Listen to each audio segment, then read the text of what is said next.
Pouvez-vous vous présenter en quelques mots? Je m'appelle Thierry Mathieu, j'ai 53 ans, je suis né à Béziers, à la clinique mutualiste. Je suis en couple, père de 2 enfants.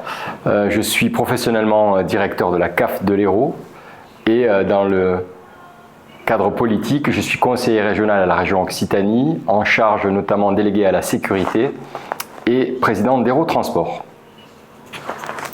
Qu'est-ce qui vous a donné envie de vous présenter pour devenir maire? Donc j'ai souhaité conduire une liste aux prochaines élections municipales à Béziers parce que je pense que Béziers mérite notre avenir. Je crois que ces 2 derniers mandats, il y a une certaine approche des affaires publiques à Béziers, que la ville a été embellie, qu'il y a eu peut-être un petit peu plus de moyens concernant la sécurité, mais que la ville est toujours en grande difficulté. La ville est une ville pauvre, très pauvre.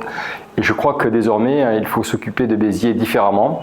Il faut à la fois redonner du pouvoir d'achat aux habitants de Béziers et quels que soient les habitants. C'est pour ça aussi que j'ai proposé autant la diminution du taux de taxe foncière que des fournitures scolaires gratuites, donc pour les personnes à la fois qui sont propriétaires mais pour les personnes qui sont dans des situations plus précaires. Je crois également qu'il faut permettre aux Biterrois de mieux vivre. Et permettre aux Biterrois de mieux vivre, c'est leur dire la vérité. Dire qu'aujourd'hui la sécurité n'est pas très satisfaisante dans la ville de Béziers, elle est satisfaisante dans quelques quartiers mais pas plus. On a les quartiers populaires dans lesquels elle doit être supérieure, c'est pour ça que j'ai proposé aussi un service de sécurité au sein des HLM. C'est pour ça que je propose aussi de répartir l'ensemble des forces de sécurité sur tous les quartiers. Moi, je veux une sécurité qui soit réelle. Une sécurité réelle, c'est une sécurité où les policiers municipaux connaissent les habitants et les habitants connaissent les policiers municipaux. Ça me paraît important parce que on le sait, en matière de lutte contre le trafic, de lutte contre les incivilités, ce qui est important, c'est d'avoir l'information. Donc je veux des policiers municipaux proches du terrain, qui pourront arrêter au plus tôt les délits, ou en tous les cas, ces policiers municipaux pourront dire ensuite à la police nationale qui donc est à l'origine du délit. Et la police nationale pourra les arrêter. Mais ce qui me paraît important aussi, c'est de se dire que cette sécurité, tous les quartiers y ont droit. Les quartiers populaires, les quartiers résidentiels aussi. On a des quartiers aujourd'hui comme le Gasquinois ou la Courondelle qui sont clairement plutôt abandonnés par les forces de police municipales et ça, on veut revenir là-dessus. Donc ça, c'est un premier point important pour nous, c'est la sécurité pour toutes les Biterroises, pour tous les Biterrois, pour tous les quartiers.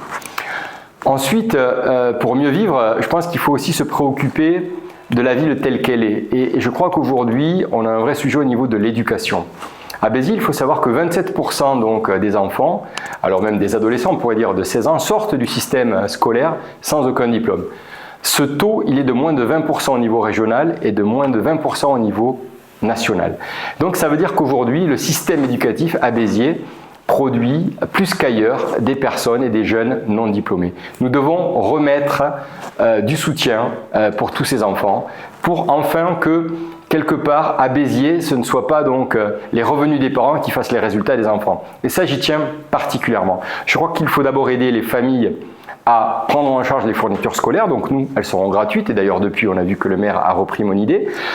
Et deuxièmement, on va mettre en place donc un soutien scolaire gratuit. Ce soutien scolaire gratuit pour nous, ça va être de faire en sorte que donc, ce ne sont pas donc l'argent des parents qui vont payer le soutien, mais plutôt la collectivité, en fonction bien sûr des revenus des parents, qui va permettre à ces enfants de travailler plus. Je crois qu'en fait la réussite des jeunes Biterroises et des jeunes Biterrois doit dépendre uniquement de leur talent, uniquement de leur capacité de travail.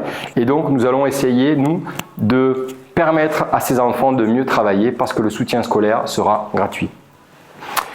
Autre élément qui me paraît important, en complément de ce soutien scolaire, ce sera bien sûr de proposer des activités périscolaires de qualité. Je pense qu'il faut que, adossé à l'école, on permette à ces enfants d'accéder à la culture, d'accéder au sport, parce qu'on sait que c'est ce qui fait ensuite la différence lorsqu'on a un CV et lorsqu'on essaie d'évoluer dans la société. Avoir fait du sport, c'est pour moi une qualité majeure et c'est pour ça qu'on va mettre en place le passeport biterrois. Vous savez qu'il y avait le passeport national qui faisait que l'État prenait en charge 50 € donc pour chaque licence donc dans un club pour les moins de 14 ans. Et bien comme ça a disparu, nous allons mettre en place le passeport biterrois qui permettra donc à la ville de participer auprès des clubs à hauteur de 50 € par licence, mais là pour tous les enfants. Autre élément qui me paraît important pour cette incitation donc, au sport, ça va être de créer des compétitions sportives entre les différentes écoles de la ville, qu'elles soient privées, qu'elles soient publiques, de rebrasser en fait tous les petits Biterroises, tous les petits Biterrois pour qu'ils fassent du sport ensemble. Qu'est-ce qui vous distingue des autres candidats ? Je crois que ce qui nous distingue des autres candidats, la liste que je conduis moi-même, c'est d'abord donc de vouloir partir sans étiquette. Aujourd'hui, à Béziers, donc, toutes les autres listes auront des étiquettes et même le maire de Béziers est allé chercher l'étiquette de M. Rotaillot.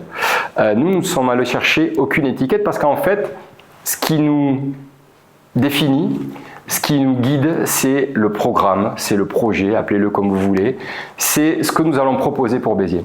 Et nous sommes la seule liste qui, 2 mois avant les élections, avons proposé un programme complet, cohérent, clair. Et ce programme complet, cohérent, clair, il est sur notre site internet. Donc tous les Biterrois peuvent aller le voir, toutes les listes concurrentes aussi.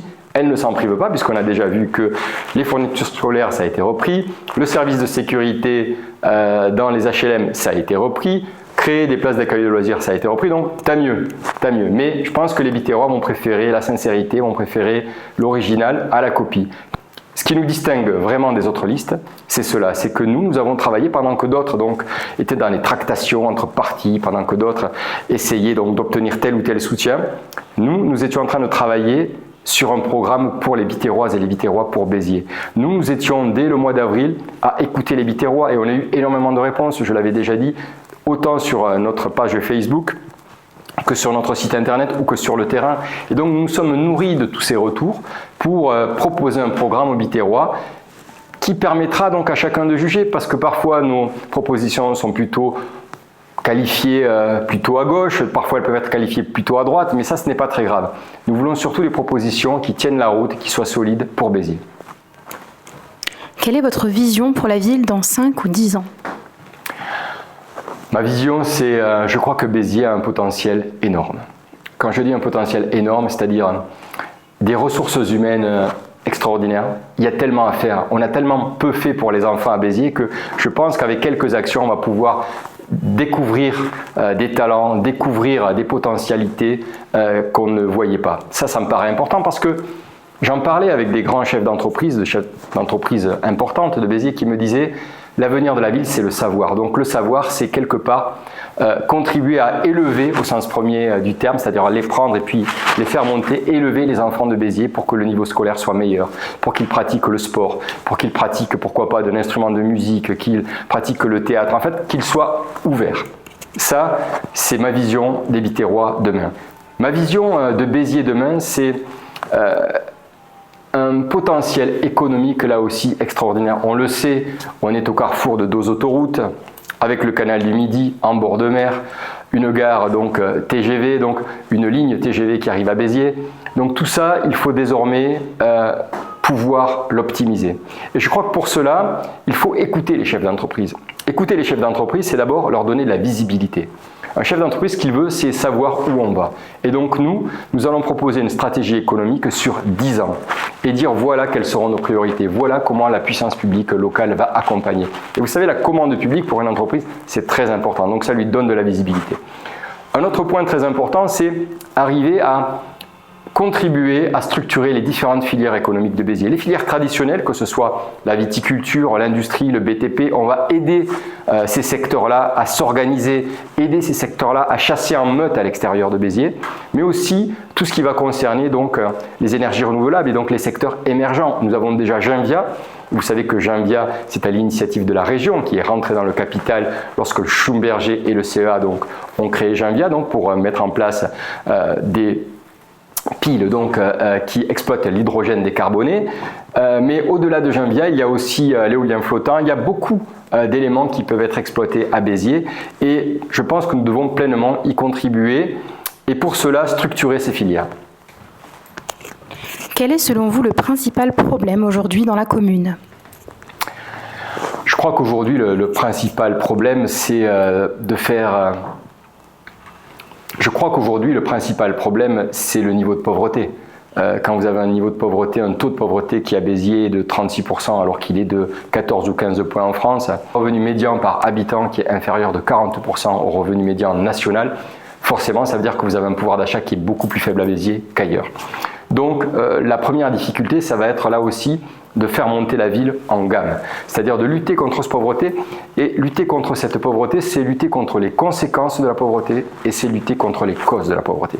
Contre les conséquences, c'est toutes les mesures que nous allons pouvoir prendre pour faire augmenter le pouvoir d'achat. C'est les fournitures scolaires gratuites, c'est la gratuité des transports, ça paraît très important aussi.